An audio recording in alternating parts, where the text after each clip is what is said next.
Welcome to Wired for Good, Conversations for a Better Energy Future, the podcast exploring how we can achieve a faster, fairer and more affordable energy transition. Brought to you by Ausgrid, this podcast aims to make the complex energy industry more accessible and address how the energy transition can unlock greater benefits for all Australians. Join us as we bring together leaders and experts to tackle the big questions on what's needed to achieve an energy future we're proud to leave as a legacy for the next generation. Hello and welcome to Wired for Good, the podcast where we explore the people, ideas and innovations shaping Australia's energy future. I'm your host, Sarah Aubrey. In this episode, we explore sub-transmission and the innovative ways we're rethinking existing infrastructure to enable more renewables into the grid. One of the challenges to getting more renewables into the grid quickly has been the impact that large new infrastructure has on farmland and rural communities in particular. So, is there a better way? Or at least, can we rethink our existing infrastructure to maximise the benefits to those alongside new developments? So let's look at projects like the Hunter Central Coast Renewable Energy Zone, or HCC REZ, and ask the experts, is this a one-off, or are there other opportunities to rethink the grid? And what might that look like? Today I'm joined by Kelly Wood, Group Executive, Transmission Development and Growth at Ausgrid, and welcome back, Kelly, and also Mark Westbrook, Chief Project Officer at EnergyCo. Welcome to you both. Thank you. Thanks, Sarah. So before we start, I know we talked a bit about the Hunter Central Coast REZ last season, but remind me what it is and how does it fit into other infrastructure and projects in New South Wales? So I'll actually get you, Mark, to answer this. What are the REZ zones and what's EnergyCo's objective in building this new infrastructure? Thank you, Sarah. So the REZ zones are really about coordinating energy in a particular geographic area and doing it in a way that balances community needs, maintaining community support, achieving community support, consumer needs, that it's efficient from a cost point of view and delivers value for consumers, and investors' needs, because ultimately they have to invest in the generation and storage projects to make it all work. So really, it's coordinating all those things so that we can achieve the REZ in total. Yeah. The Hunter Central Coast REZ, plays a really central role in New South Wales' energy future. And it always has, to be honest. It's always been at the core of energy and both energy use and energy production in New South Wales. And we've actually got, to illustrate how important it is, we've actually, as EnergyCo, currently got 5 different projects that all go through the Hunter Central Coast region. Wow. The Hunter Central Coast distribution upgrade works and generation that Ausgrid is leading is one really important part of that and part of the energy transition. But if you look at the Hunter Central Coast REZ, it goes all the way from Doyles and Marmora in the south all the way up to the Upper Hunter.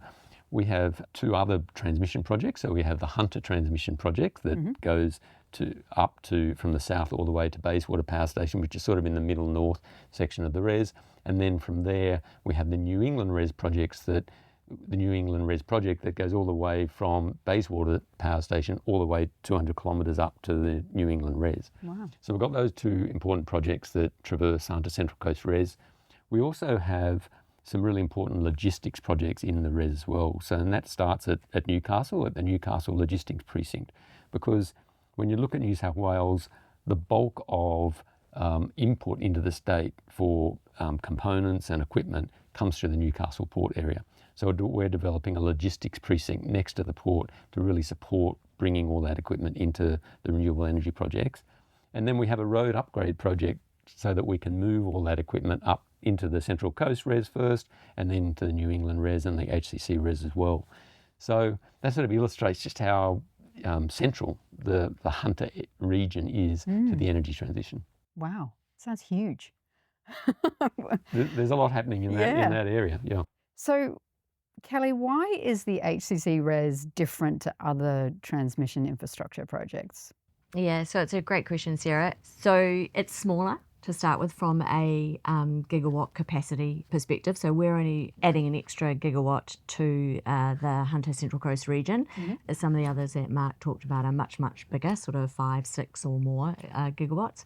And also that energy is mostly going to be generated and consumed in the local region. And that means that we can transmit it at a lower voltage, so we can use 132 kilovolts, or sub-transmission is what we talk about in Australia. And so that means we can replace the existing distribution 132 kV that is there. So for example, we're replacing single lines with double or triple, and that's how we're bringing in the extra capacity. What that means is that we are using, for 85 kilometres, we are reusing existing transmission corridors that already has electrical infrastructure in it. And that means there is less impact on landowners and communities. So most of those landowners are used to hosting that electrical infrastructure. We're still out there talking to them about the impact, but it should hopefully also speed up. So we should be able to deliver this with less community impact and hopefully cheaper overall compared to some of the bigger projects. Right. And where are you at with this project? Yeah, so we have our environmental approval, yay. We mid-November, we should hear about what we call the Australian Energy Regulated Determination. So this project was procured under the Electrical Infrastructure Investment Act, but it still has a determination like a normal regulated capital project would. So we expect to hear on that imminently. And then we have a contractual negotiations / closure, I guess, that we have to get to with the New South Wales government, with EnergyCo, and hopefully we'll get to that in sort of mid-December. All going well, we'll be ready to kick off construction in February. When do you hope to finish it? Mid-2028. Wow. Yeah, so it might be the first one. Maybe. Really? That's what we're saying, yeah. First off the block. Love it. All right, so clearly less community impact, as you said, faster and cheaper delivery. All good, excellent, tick, tick, tick. But is this just a one-off opportunity, or are there more examples of projects where this approach could be beneficial? Yeah, so the most important thing is actually to get the generators connected to that first gigawatt. Right. So we're working on that, right? And then if there is more demand, which we think there is, we've got a pipeline of about 2 gigawatts already for Hunter Central Coast REZ. But we're working with EnergyCo and Transgrid on the assumption that there is more generation need in the renewable energy zone. And so working with EnergyCo and Transgrid, we've identified another 3.7 gigawatts that could come into the Hunter Central Coast region should the demand be there. And that is staged, right? So it's actually 4 stages. And so you can bring those on to match the generation need. So it's all theoretical at the moment, but if the generation need is there, then we can use the combination between the distribution network and a little bit of upgrading from Transgrid as well, and we can get to another 3.7 gig. Wow. Maybe I can just add something there, if that's all right. What's really important from our point of view is assessing those ideas. You know, we have to look at all options, transmission, distribution, alternative, non-network solutions as well.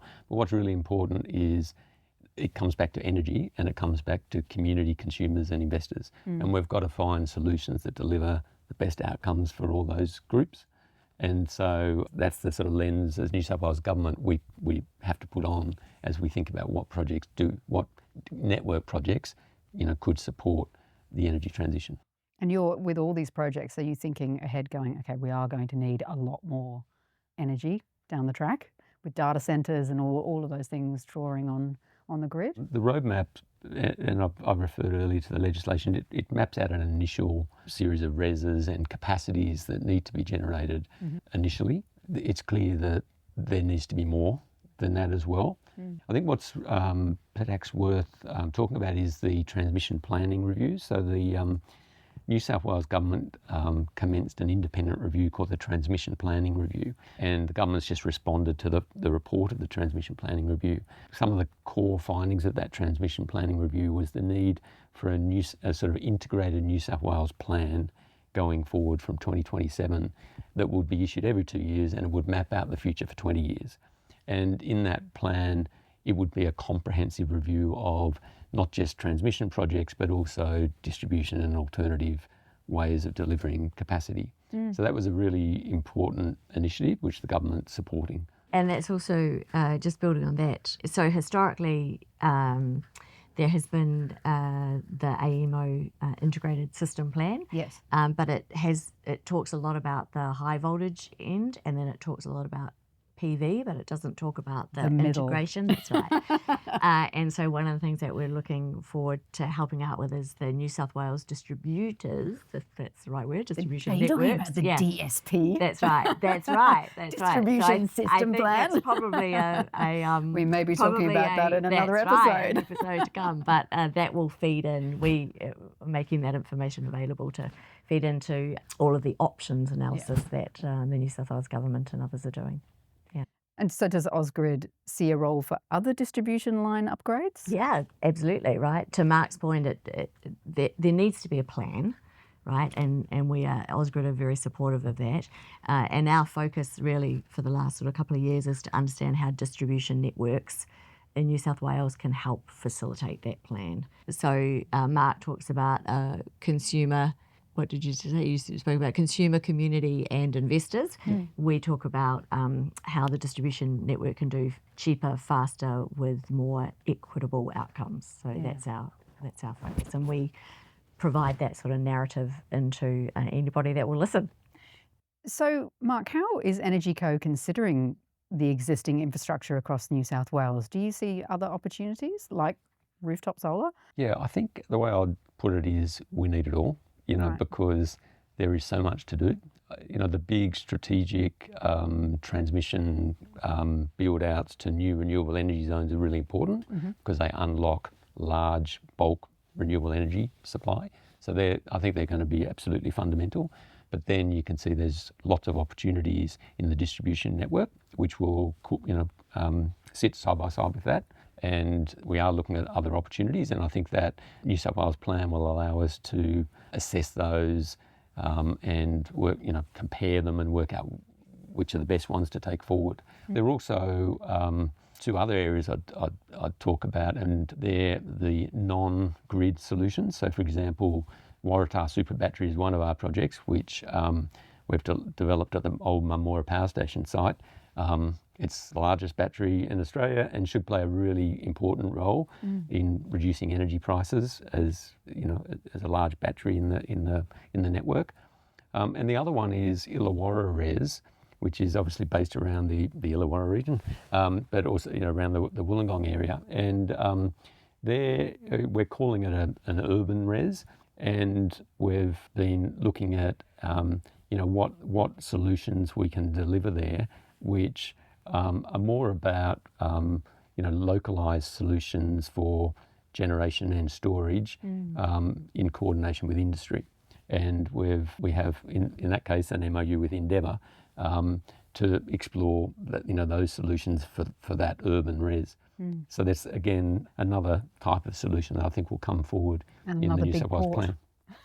Another big port, probably not for the really large oversize over mass movements that we need for wind turbine blades. And I love that. Sorry, another an acronym. What is that acronym? What is it again? OSOM.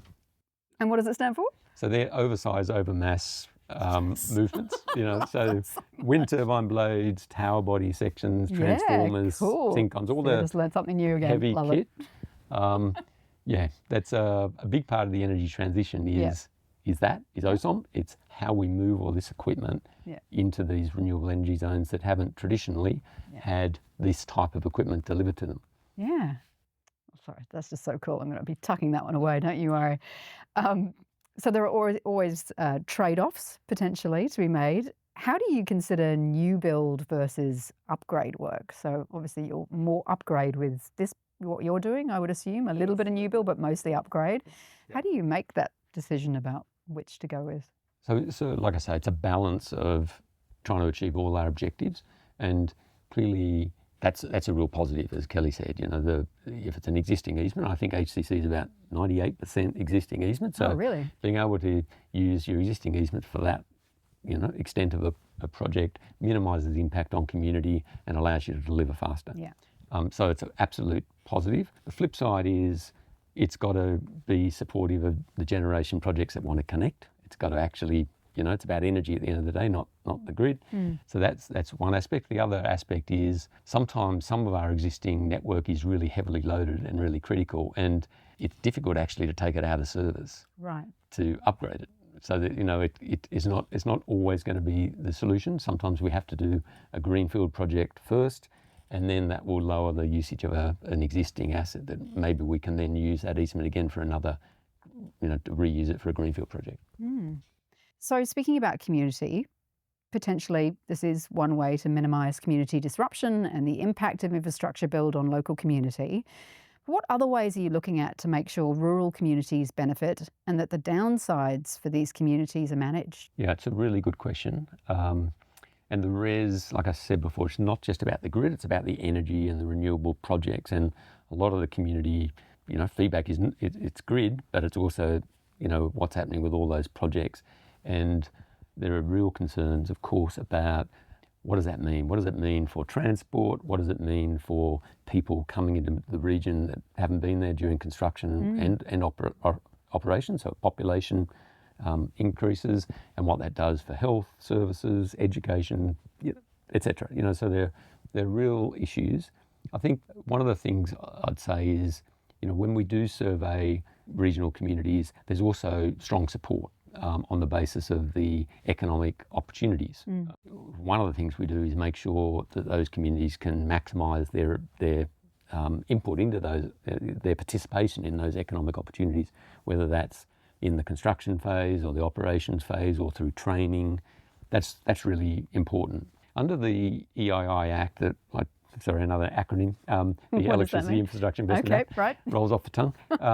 One of the features of that is it requires the generation projects that connect into our REZs to also provide funding in the long term for community and employment programs.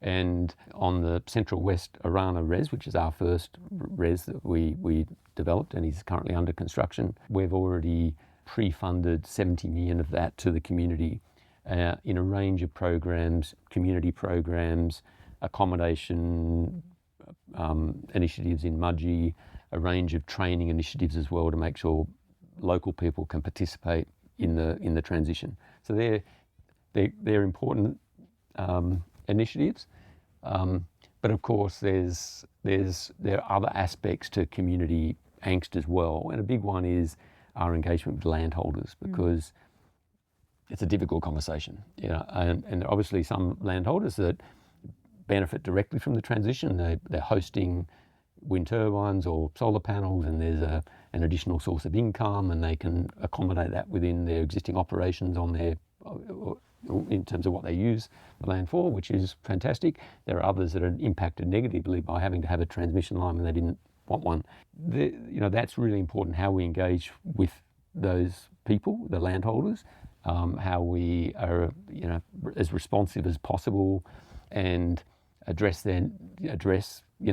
minimise the impact as much as possible, and have a range of options for landholders that are impacted. That's a really important part of maintaining community support.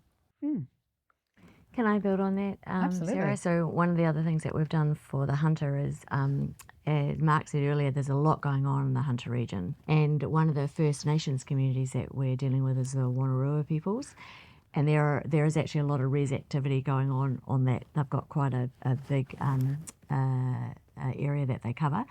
And so Ausgrid worked with Indigenous Energy Australia and 3 or 4 community groups within Wonnarua, and have come up with what they're calling a community energy strategy.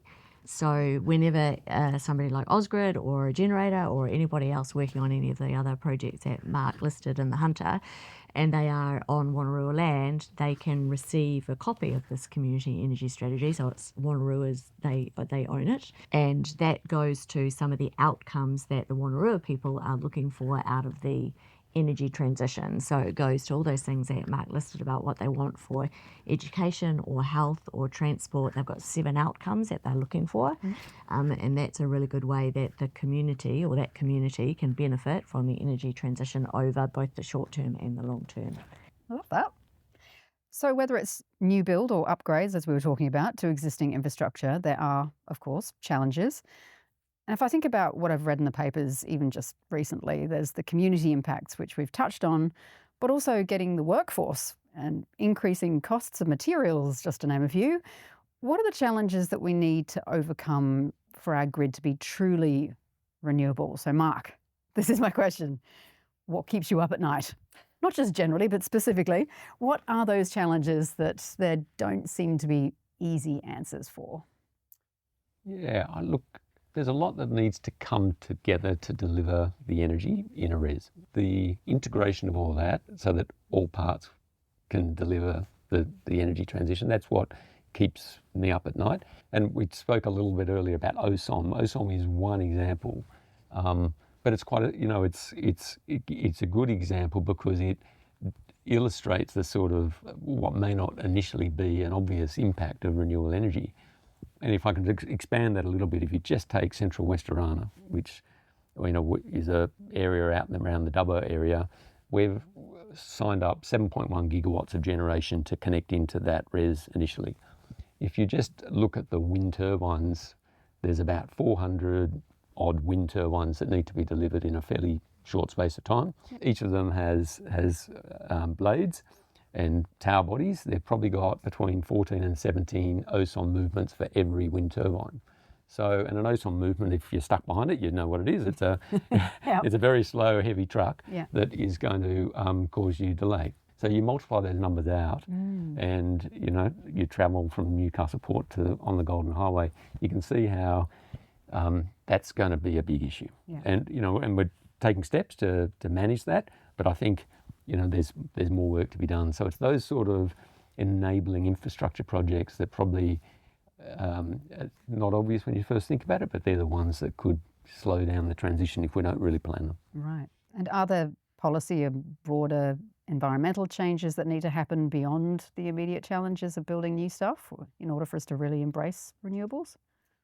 I mentioned before the transmission planning review, but I do think it's really central because those recommendations to deliver an integrated New South Wales plan that coordinates input from the distribution companies, from Transgrid, from AEMO, and integrates that into a New South Wales plan, and that is a plan for 20 years is a really important step on the energy transition, because the transition is it's a long endeavour, and we're doing really important projects now, but there's going to be more work that has to be done as we move deeper into the transition. As we transition heavy industry and mining and agriculture and other users of energy, it's a deep transition, and so it's a long-term plan. Yeah, Kelly, as you start to actually build the HCC REZ, what challenges do you need to overcome right now? Is there anything specific? So we've had, I guess, the opportunity to be planning this for sort of more than 12 months now. And to Mark's point, logistics are a very big part of how we plan and how we deliver. For us, we have a couple of advantages that we already have sort of more than 900 of our own staff up above the Hawkesbury River, so that we can call on. We have tried to use, we have two major contractors that are working with us. One of them also has a hub in and around the Newcastle region. So again, logistically, we have tried to minimise the challenges of delivery. Yeah. But there will always be something in a major project like this, right? So we try to plan as much in advance, and then we have people on the team that when those issues do arrive, they are flexible enough or innovative enough to solve those problems as they arise. So I think for this one, this is just a bigger scale than some of the things that Ausgrid has delivered. It's just one of the biggest projects you've ever taken part in? So it's definitely the biggest in the last 10 years. So in Ausgrid's history previously, we have delivered some projects, but it's definitely the biggest in the last 10 years.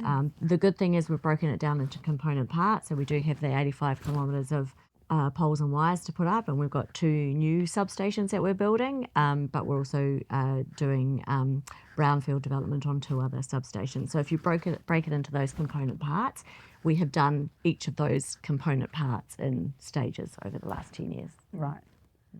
85 kilometres. Yeah. So it's a baby. I say it's a baby compared to the New England's 200 Wow. 200 and something, isn't it? That's a lot of wires. So in some ways, the HCC REZ is a bit of a test case. Is it really that much faster and cheaper? What do you think Ausgrid will learn through the HCC REZ project that could help us consider which future projects to pursue? Mark has already alluded to it's not just about the infrastructure, but it's about the generator connections. And again, HCC has a slightly different approach to some of the other REZ. They have a different scheme for, so we're sort of trying to understand now where that demand is coming from. But I think if we deliver successfully by mid-2028 and that generation is there, we will have learned a lot about innovative construction, about bringing that generator connection in. So Ausgrid's in a good position where we can advocate on behalf of generators because we are not a generator. So if they are coming across other constraints, whether it be planning or whatever, we can effectively advocate from a position of from a neutral position. So we'll be learning about what some of those generators are, some of the problems they're having, and also actually we've improved our connections process over the last 12 months because we know that we need to be easy to connect to. So actually we're looking inside our own tent anyway. So you don't be holding up projects just from your end, do you? Correct. So it's not just about the build itself, but it's about how we as a DNSP can be a better partner in the energy transition as well. So yeah, and then if we get that gigawatt connected, then I think we will at least prove in HCC, and then it will go to the bigger plan to see where else these types of projects can be delivered in New South Wales. So Mark, how do you see the future of the grid and your vision of our energy infrastructure? But I'm really positive about the future because, I've been in the industry quite a long time, and over that time I've seen a lot of innovation. I've seen a lot of reduction in cost of renewable technologies, batteries. If you actually look over the longer term, how those costs have declined is amazing. And the innovation has been amazing as well. So, we are where we are today, but I can see a lot of potential for that innovation to really come to the fore and help us drive the transition. So you're optimistic. You think that we will get there and we'll go from today grid to future grid with plentiful renewable energy? Yeah, look, I wouldn't minimise the challenges because we're at the really sharp end at the moment of the energy transition, and so it's really hard. And the stuff we're doing is new. We're testing new things. We're testing it with government bodies and with community, and people aren't used to it, and so it's difficult. I think as we get more experience, it'll become easier. But it's hard. It's hard at the moment. And I think part of that as well is the narrative around renewable energy in the long term will be the cheapest form of energy, right? But there is that sort of narrative about how we get there. It is going to be challenging effectively from a consumer cost perspective to get to that point.